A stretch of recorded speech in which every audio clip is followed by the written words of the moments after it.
Taoiseach, Eamon Ryan yesterday said that people granted refugee status that are still living in direct provision accommodation should have to pay rent.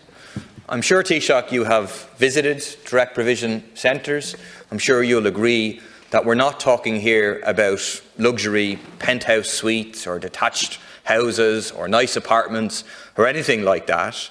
You're talking about cramped shared rooms with limited, often horrifying food supply, very, very difficult living conditions for people.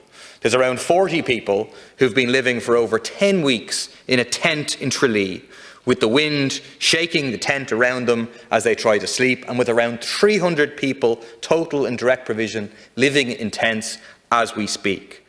We regularly hear the horror stories of direct provision centres run by large corporations like Aramark, squeezing all the profit they can out of people seeking asylum.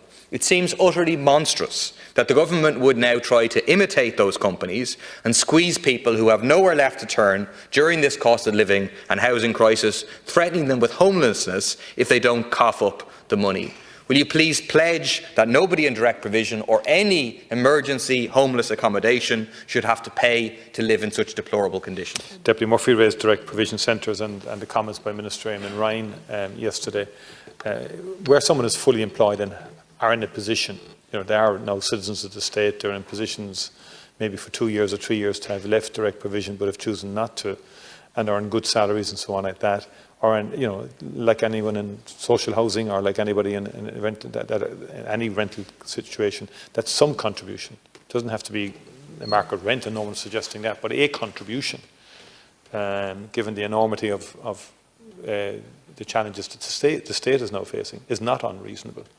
But those proposals have not come before government yet, and there will be further meetings in respect of all of these issues, so that we'd have equity across the board in terms of the treatment of people in different contexts and in different situations. And any contribution would have to take into account the conditions that people are living in.